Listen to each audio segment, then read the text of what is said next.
ไปเบิงฟังฮีโร่หญิงกันบ้างนะครับที่เขาบอกว่าเป็นข่าวใหญ่ในสัปดาห์ที่ผ่านมาซึ่งทางมณฑลทหารบกที่22ครับเพื่อนก็ได้มีการจัดพิธีเชิดชูเกียรติและก็ประกาศเกียรติคุณสำหรับนางสาวพันนิพาที่อุทิศนักศึกษาวิชาทหารชั้นปีที่4ครับที่สร้างคุณประโยชน์ต่อสังคมโดยการซอยเหลือเด็กจมน้ำจนเฮ็ดให้รอดชีวิตโดยการเฮ็ด CPR อย่างถูกวิธีจนเฮ็ดให้เด็กเนี่ยรอดชีวิตกลับขึ้นมาได้และก็ฟื้นกลับมาหายใจได้อีกเทื่อหนึ่งครับ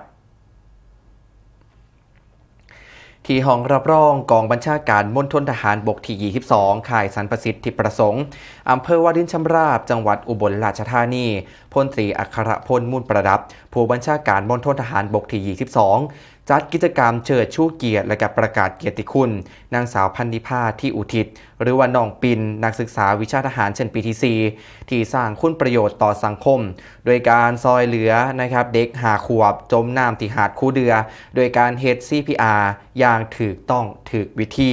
จนเฮ็ดให้เด็กนี่รอดชีวิตและก็ฟื้นกลับมาหายใจได้อีกเทื่อหนึ่งโอกาสนี้ครับทางผู้บัญชาการมณฑลทหารบกที่22เพิ่นก็ได้กล่าวแสดงความชื่นชมนักศึกษาในนามจังหวัดอุบลราชธานีพร้อมกับมอบใบประกาศเกียรติคุณมอบช่อดอกไม้และก็ทุนการศึกษาด้านผู้บังคับศูนย์การฝึกนักศึกษาวิชาทหารมณฑลทหารบกที่22กล่าวแสดงความชื่นชมในการเข่าซอยเหลือและการเฮ็ด CPR ได้อย่างถูกวิธีจนเฮ็ดให้เด็กที่พัดพลาดตกน้ำรอดชีวิตฟื้นกลับมาหายใจได้อีกเทื่อหนึ่ง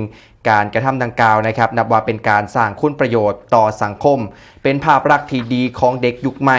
และก็ยังเป็นการนะครับเป็นแบบอย่างที่ดีของนักศึกษาวิชาทหารชั้นปีที่4ตามอัตลักษณ์สร้างสรรค์สามัคคีสำนึกดีต่อสังคมโดยเฉพาะสะท้อนสำนึกดีต่อสังคม